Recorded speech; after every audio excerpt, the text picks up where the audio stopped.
I now request Dr. Tushar to follow up where he proposes surgery for those thoracolumbar fractures with an intact neurology. Yeah, so here we are dealing with a case who has come with a fracture to you, but the neurology is intact. And the question is that if the neurology is intact, why would you like to operate these patients? And there are n number of reasons, and there's a very objective way to classify this, which is what we're going to discuss now. So neurology is just one of the criteria when you are considering the instrumentation for this patient. What is the other criteria? As Dheeraj rightly showed, these fractures can go into collapse and you get something called as a post-traumatic kyphosis, which can cause a significant mechanical back pain, especially if your patient is young and very active. So we need to understand what is the patient factors which are going to determine whether you need an operative or a surgical treatment. And important is the age and functional demand. You don't want a 35-year or 25-year young patient who is very active to lie in a bed for 6 weeks for a burst fracture because and land up ultimately in a kyphosis. So we need to consider the patient and patient's factor, and apart from that, whatever the decision you are going to make in this gray area fractures, you need to involve the patient because you need to tell them this is the pros and cons of conservative versus operative, and you be a facilitator. So this is becoming important because there are a lot of medical legal cases happening in the western side. And comorbidities, you have fixed the femur fracture, you have fixed the radial ulna fracture, and you don't want a patient to lie in a bed because he has an unstable or stable burst fracture for 6 weeks. You want to mobilize this patient, so you're going to fix. So this is a guideline by the European Society for Trauma and Emergency Surgery, which has highlighted that early fixation is the key when you are planning to have a good outcome in these patients. What are the fracture related factors? So please understand all these are not an innocuous fracture. You may feel it's a very stable fracture, but you need to really understand. All 4 x-rays which I'm showing have a different outcome if you treat them in a one manner. So it's very important to isolate which fracture is going to create a problem for you. So and another x-ray, what x-ray you're going to see are done in a supine position. So they are not weight bearing x-ray. And if you do a weight bearing x-ray, you want to see further collapse. So you need to understand that PLC status cannot be emphasized because it's already covered. The posterior ligamentous cochleus is a tension band and you have to restore the tension band. If it is already gone, your fracture is going to go in a collapse. You need to see whether what is the fracture, is it a chance fracture, stable or unstable. I think Dheeraj has highlighted, I'm again going to reinforce the same thing. The bone quality and the cost benefit. You want your patient up out of the bed and resume his activity ASAP. So all these factors do consider important part. Tilix he has nicely explained, but I will tell you the fallacy. When I talk to anyone, they say, score 4, so we can conserve this patient. No, it's not like that. You can arrive to score 4 even in an unstable fracture, and that's the fallacy. That's why this classification is not being commonly used nowadays. Why? Because if you see, there's a translation injury which is given a score of 3. And if you are not able to pick up a PLC, you will give a score of 3 and you will try to conserve, whereas this is a very unstable injury.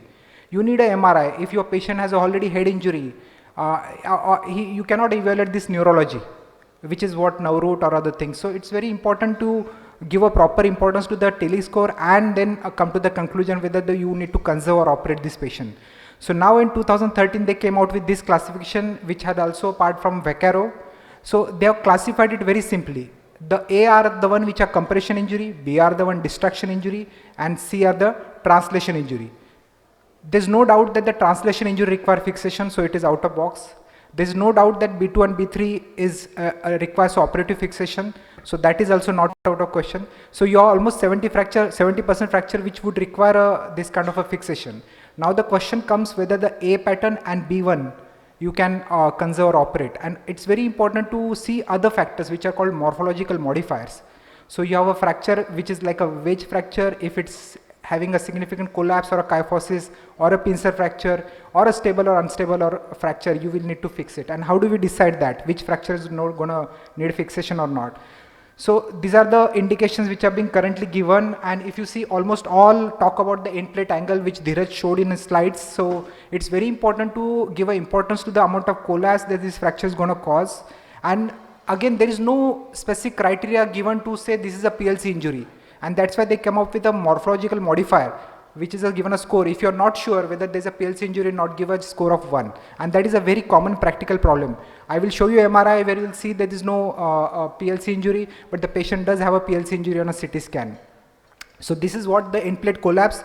in a both sagittal and coronal plane, one has to see and then take a cause. So even if you have a stable fracture with this amount of kyphosis of more than 20 degree or a coronal angulation of 10 degree, you're going to need a fixation. Now this patient, if I show you X-ray, you will say it looks like a very benign, innocuous wedge compression fracture. Patient has an intact neurology, why to entertain?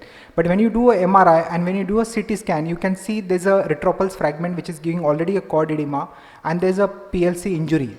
So if you try to mobilize this patient early, he came with an intact neurology, but he may get a deterioration. Not only that, he may get a significant collapse and he may get a kyphosis. So it's very important to pick up this patient. So there's something called as a clinical instability. If the patient has an incapacitating pain, a significant posterior complex injury, these are very unstable fracture. And if you're concerned about the mobilization, then yes, you need to do this kind of a fixation where you take a purchase in the fracture vertebral body. You also take a purchase in the adjacent vertebral body, short segment fixation. The advantage is that you can do immediate post-op mobilization. The other advantage is restore the tension band. It's a short segment instrumentation. There's no risk of further collapse and there's a favorable cost benefit ratio. This is not me, but this is a paper which recently talked about the conservative treatment. All more than 2,500 patients. They say reduce length of stay and reduce morbidity and mortality in these patients. And I'll just give a few examples like this A2 pincer fracture pattern, which is supposed to be something which is to be treated conservatively. There's a anterior collapse fragment, but if there's a significant separation between these two fragments, then your patient is going to have a collapse like this. So it's important to identify which fractures require a fixation. Again, a 27-year-old female came with this kind of a fracture pattern, superior end plate conserved. At 8 months, significant collapse, severe mechanical back pain. She cannot sit for more than 30 minutes. So now you need to have a fixation, the disc which could have been obviated if you had done a primary fixation. Bony chance is something which can be conserved with a simple brace, but now we do something called the internal casting, where we go percutaneous instrumentation, not much blood loss, not much, and you can mobilize the patient faster. Second, again, a bus fracture. You can see this patient is going to go in a collapse, fixed from the back side.